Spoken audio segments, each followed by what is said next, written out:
Hello friend, आज हमारे पास आया हुआ सैमसंग का सैमसंग A73 फ़ोन आया हुआ है। हमको ये फ़ोन डेड कंडीशन में आया हुआ है। तो हमने क्या किया, इसका जो LCD कनेक्टर भी डैमेज था तो मैंने LCD कनेक्टर भी चेंज कर दी। अभी फ़ोन क्या है, अभी फ़ोन 125-130 के बूटिंग में बैठ रहा था। मैंने DC से चेक किया तो कनेक्टर चेंज करने के बाद जो सैमसंग A736B फ़ोन है उसमें अब क्या है, हमारे पास आया तो बग का सप्लाई चेक किया। जो बग के आजू बाजू के किसी ने छेड़ा था बग का ऊपर, तो हमने इसका बग का सप्लाई चेक किया। बग का जो सप्लाई था जो हमको मिल रहा था वो अच्छी से नहीं मिल रहा था। तो हमने जो बग के बाद ये रहता CPU रहता है, ये फ़ोन गिरा हुआ है जैसा लग रहा है बोल के हमने क्या किया, CPU का लाइन चेक किया। जो CPU से आने वाला जो सप्लाई और वो फ्लक्चुएट हो रहा था, तो हमने जैसा CPU रिवॉल्व करते हैं पावर तो ओके होगा बोल के पहले CPU रिवॉल्व करते हैं बोल के इसका करते हैं। अभी क्या है हमारे को ये हमने अभी ये इसका पत्थरा काट दिया, क्योंकि जो अपने को CPU को जो ब्लेड रहने का जगह रहता, जो जगह में वो अपने को रहना चाहिए वहीं अपने को क्या है रहेगा बोल के, क्योंकि जो अपने को जो ब्लेड कटाने के लिए सेफली कटाना है, क्योंकि मदरबोर्ड भी कट सकते हैं, नहीं तो अपने को वो जो कटा हुआ है वही भी अपने को क्या है, अपने को जो कटा हुआ जंपर मारना पड़ेगा, अपना काम बढ़ जाती है। अब इसको ग्लू कटिंग करना है। ग्लू कटिंग करने के लिए 360 से नहीं कटा सकते, क्योंकि ये ज़्यादा हीट होगा। हमको 300 का हीट, 40 का एयर या 60 का एयर दे सकते हैं। ग्लू कटाने के लिए सेफली चारों साइड में एक PCB स्टैंड को चारों तरफ राउंड करके करते हैं, क्योंकि जब राउंड करते हैं वो क्या होती है, अपने को PCB सेफ जगह पर जाके बैठ जाती है। हमको क्या करना है, सिर्फ PCB को भी बचाना है और मदरबोर्ड को भी बचाना है और CPU को भी बचाना है। ग्लू कटिंग में ऐसा लो टेम्परेचर में कुछ होगा ही नहीं। 280 से लेकर 300 का टेम्परेचर में कहीं भी ग्लू कटा सकते हैं, उसके लिए कोई टेंशन नहीं। ग्लू कटाने के लिए स्टैंड जो अपने को हैंड रहता, जो अपने को ब्लेड रहता ना, ब्लेड को टेढ़ा मेढ़ा नहीं करने का, जो CPU का सरफेस एरिया रहता, जो लेंथ लाइन रहता, उसके अंदर के सिर्फ टच करके ही अपने को करने का, ज़्यादा खींचने का भी नहीं, क्योंकि कर दिया।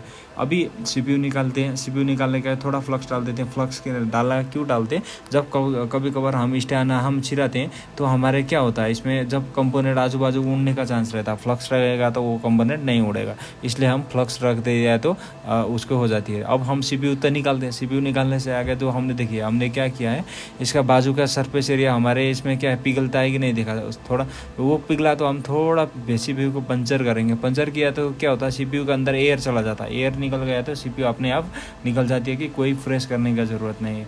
जब प्रेस किया तो क्या है, CPU जब हमको CPU अच्छी से निकल गया तो कोई टेंशन नहीं, एक भी PCB का पैल डैमेज नहीं होगा। अब हम थोड़ा PPD के ले लेते हैं, या हम क्या मदरबोर्ड में हाई टेम्परेचर का PPD रहता, हम इसमें क्या आता है मिडल टेम्परेचर बना देते हैं, क्योंकि ये बना दिया तो अपने लिए क्या है, अब जब टेम्परेचर कम होगा हम डिशोल्डर वीक चलाने के लिए ईजी से हम वीक चला सकते हैं।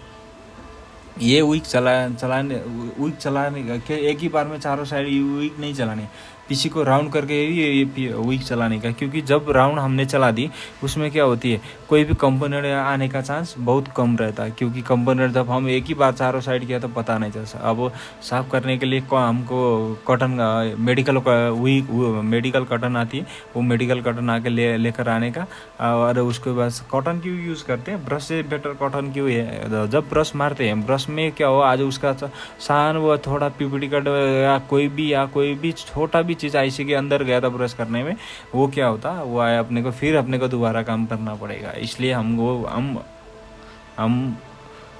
कॉटन यूज कर लेते हैं। अभी कॉटन की किस लिए फ़ायदा है, अभी जब कॉटन यूज किया तो कॉटन जब कॉटन वो अपने आप खींच लेता है, जितना भी फ्लक्स रहता है, जितना भी जो अनवांटेड वो रहता है, वो अपने तरफ सक्शन के थ्रू ले लेता है उसको, इसलिए हमको वो कॉटन का ज़रूर अच्छा भी है, बेस्ट भी है।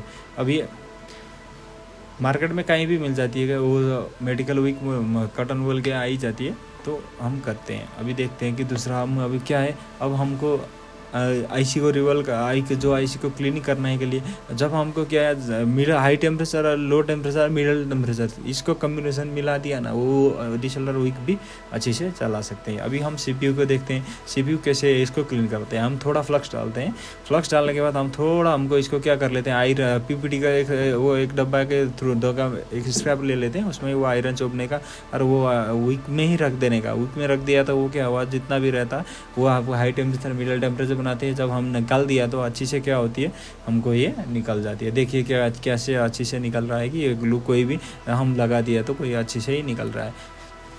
अभी थोड़ा फ्लक्स डाल देने का, फिर फ्लक्स डालने के बाद थोड़ा पीपीटी डाल दिया तो क्या होता है, जो कार्बन लगा हुआ रहता है ब्लैक शैडो जो रहता है वो ये पीपीटी क्या होता है ऑटोमेटिक वो क्या होता है वो लार क्या है उसमें क्या ब्लैक लार कार्बन निकल देता है, इसलिए हमको ईजी रहेगा।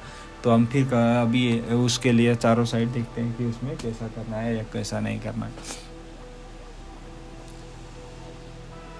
अभी फिर हमको साफ़ करते थे, कटन से साफ़ कर देते हैं। और कहीं भी जो बड़ा बल रहता है क्या, ये जब रिवॉल्विंग के लिए मुश्किल पड़ता है तो वो बल को क्या छोटा कर देने का और उसके बाद सफ़ा कपड़े से साफ़ करने का। और जो पीपीडी रखने से बेटर थोड़ा पीपीडी आयरन में पीपीडी चोप के क्या उसमें निकाल दिया तो क्या होता है, वो पीपीडी आजू बाजू जाने का चांस कम रहता है, इसलिए वो सेफ रहता है। अब हम इसको रिवल करने के लिए हमको क्या है, हमको 183 का पीपीडी चाहिए।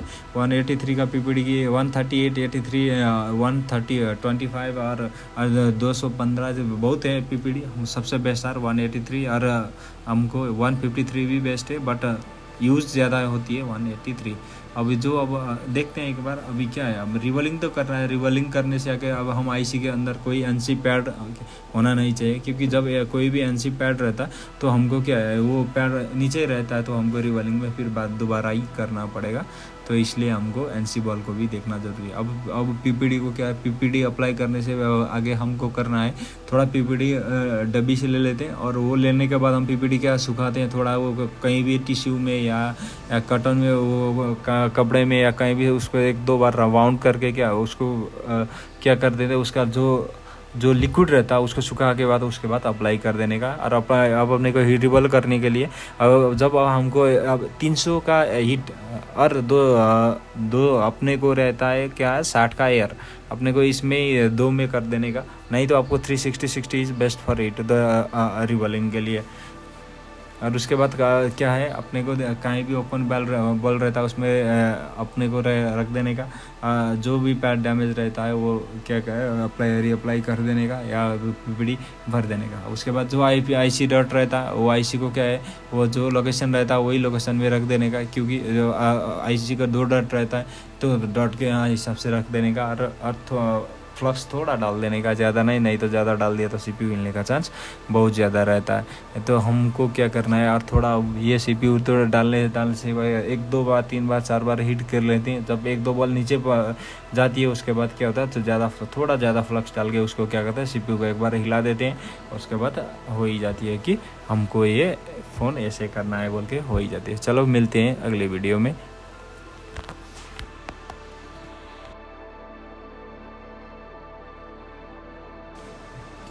अभी क्या है हमारे पास आया हुआ तो हमने इसका सीपीयू रिवॉल्व कर दिया तो हमका क्या हुआ बूटिंग रैंडमली अच्छा बूटिंग बनाया था। तो अभी चेक कर लेते हैं ये कंडीशन में ऑन हुआ है कि नहीं। अब इसमें लगा देते हैं और पीसीबी लगा के चेक कर लेते हैं। उसमें हमें यहाँ चार्जिंग लोगो फ़ोन में चार्जिंग लोगो आता है कि नहीं चेक कर लेते हैं फ़ोन में चार्जिंग लोगो है कि नहीं। चलो थैंक यू। देखिए चार्जिंग लोगो तो आया बराबर। अब परसेंटेज भी शो होना चाहिए कि इस फ़ोन में,